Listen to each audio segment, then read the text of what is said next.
જય હિન્દ, જય ભારત, જય ગરવી ગુજરાત. આજની એક નવી સ્ટોરીમાં આપ સૌનું સ્વાગત છે. જે આપણે વાત કરવા જઈ રહ્યા છીએ કેચીધામ વિશે, જે નીમ કરોલી બાબાના નામે પ્રસિદ્ધ છે, જેમના દેશ વિદેશમાં ઘણા તે ઉત્તર પ્રદેશની અંદર આવેલું છે. નીમ કરોલી બાબાનું સાચું નામ લક્ષ્મી નારાયણ શર્મા હતું. ઉત્તર પ્રદેશના અગરપુર ગામમાં જ તેમનો જન્મ થયો. 1990ની આજુબાજુ તેમનો જન્મ થયો હતો. 11 સપ્ટેમ્બર 1973 તેમણે તેમના શરીરનો ત્યાગ કર્યો. તેમની કાર્તિકીની શરૂઆત 1940ની આસપાસ થઈ. ઉત્તરાખંડમાં ભવાલીની આજુબાજુ થોડેક કિલોમીટર આજુબાજુ એક નાની ઘાટીને નીમ કરોલી બાબા જાય છે. ત્યાં રસ્તા પર બેસે છે. થોડે દૂર ડુંગર પર એક છોકરો દેખાય છે. એ બૂમો પાડે છે, પુરાણ અહીંયા આવો, પુરાણ અહીંયા આવો, એવી રીતના મોઢેથી તે બૂમો પાડે છે. પેલો છોકરો આ સાંભળીને હેરાન થઈ જાય છે કે આ મને કઈ રીતના ઓળખતા હશે. પછી નીમ કરોલી બાબા તેને કહે છે, તું ગભરાઈશ નહીં, હું તને ઘણા જન્મોથી ઓળખું. પૂરણને નીમ કરોલી બાબા કહે છે, તું મારા માટે ખાવાનું લઈ આવ, મને ઘણી ભૂખ લાગી છે. અને પૂરણ ઘર તરફ દોડે છે અને એની માને કહે છે, એક બાબા આવ્યા છે જે મને કહે છે કે હું તને ઘણા જન્મોથી ઓળખું છું અને ખાવાનું માંગે છે. ત્યારે એની માં એને ખાવાનું આપે છે. એક ગરીબ પરિવારનો પૂરણ હતો, એટલે એના ઘરમાં દાળ રોટલી જ હતી. પછી દાળ રોટલી લઈને તે જાય છે અને નીમ કરોલી બાબાને આપે છે. નીમ કરોલી બાબા ખાય છે અને પછી કહે છે, તું ગામમાં જા અને 4-5 માણસોને લઈ આવ.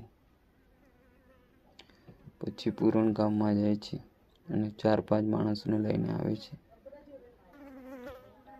પછી બાબા જ્યાં બેઠા હતા ત્યાંથી થોડે દૂર નાની નદી પાર કરીને એક જંગલ તરફ જાય છે.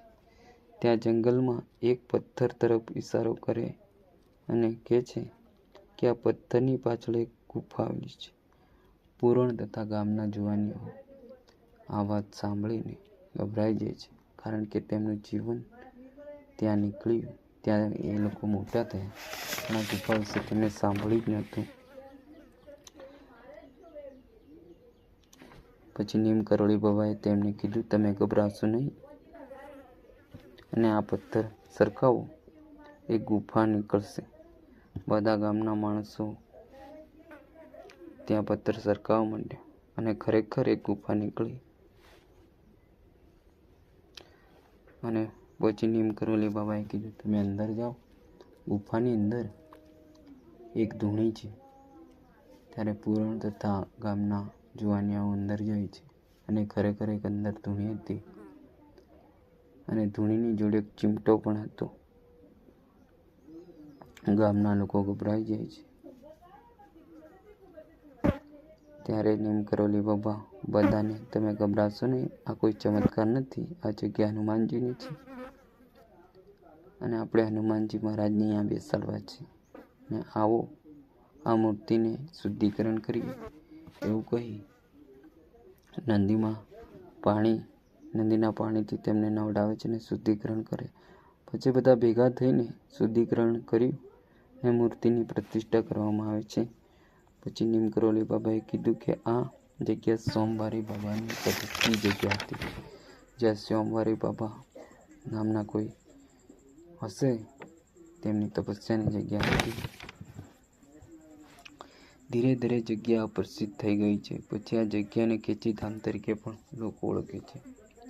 કેચીધામ એ જગ્યા છે જ્યાં દુનિયાભરમાંથી ભક્તો આવે છે દર્શન માટે. ઘણા રાજકારણીઓ પણ કેચીધામના બહુ મોટા ભક્ત રહી ચૂક્યા છે, જેમ કે ગોવિંદ વલ્લભભાઈ, જે મોટા રાજકારણી હતા અને કેન્દ્ર મંત્રી પણ હતા.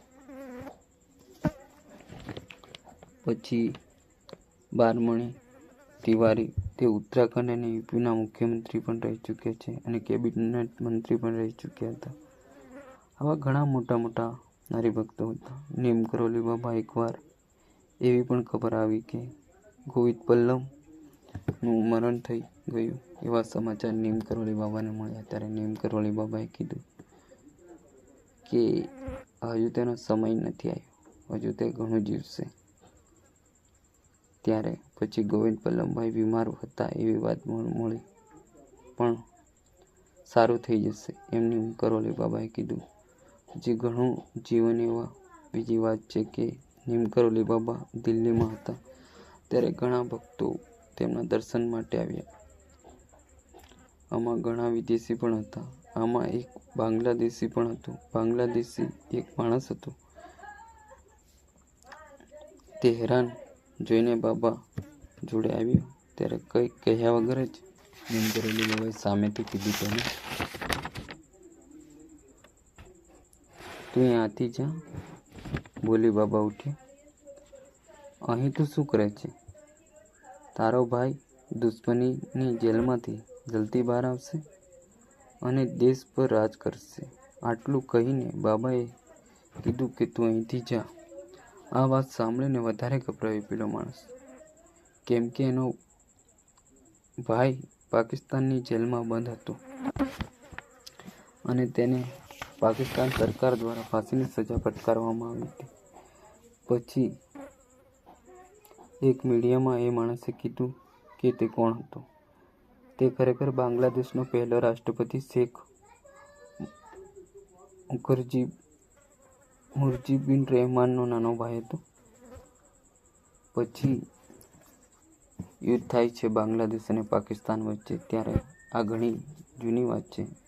પછી બાંગ્લાદેશ એક નવો દેશ બને છે. બીજી એક વાત એ છે કે 1943માં યુપીમાં એક ડાયા ઘરડા માણસો તેમના હરિભક્તો હતા અને ત્યાં એમના ઘરે અચાનક નીમ કરોલી બાબા જાય છે.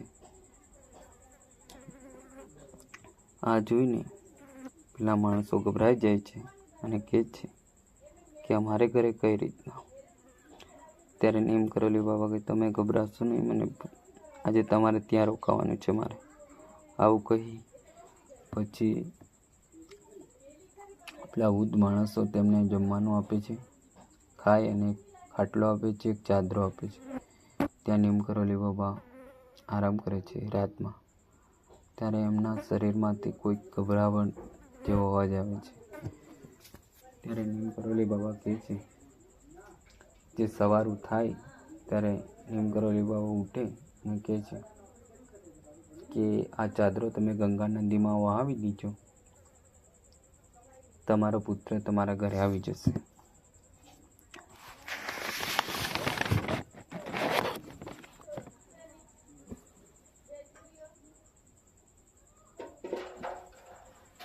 અને તેમનો છોકરો ઘરે આવી જશે, આવું કીધું. 1 મહિના પછી એમનો છોકરો ઘરે આવશે એવું નીમ કરોલી બાબાએ કીધું. આ છોકરો બીજા વિશ્વ યુદ્ધમાં લડતો હતો. પછી ઘરે આવીને આ છોકરાએ કીધું કે હું કેવી રીતે આવ્યો એ હું જ જાણું છું. મેં કદી વિચાર્યું નહોતું કે હું જીવતો ઘરે આવીશ. છોકરાએ કીધું કે એકવાર જાપાની સેનાને અમને ઘેરી લીધા હતા. પછી એક બધા જ સૈનિકો મરી ગયા. ચારે બાજુથી ગોળીનો આખી રાત વરસાદ થયો અને ગોળીઓ મારી આજુબાજુના જતી હતી.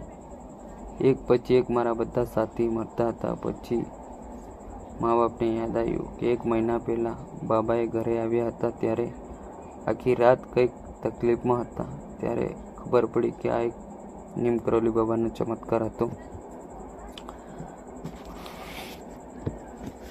આવી નીમ કરોલી બાબાની ઘણી બધી વાતો છે. આજની સ્ટોરીમાં બસ આટલું જ. પછી નવી સ્ટોરીમાં પાછા મળે. જય હિન્દ, જય ભારત, જય ગરવી ગુજરાત.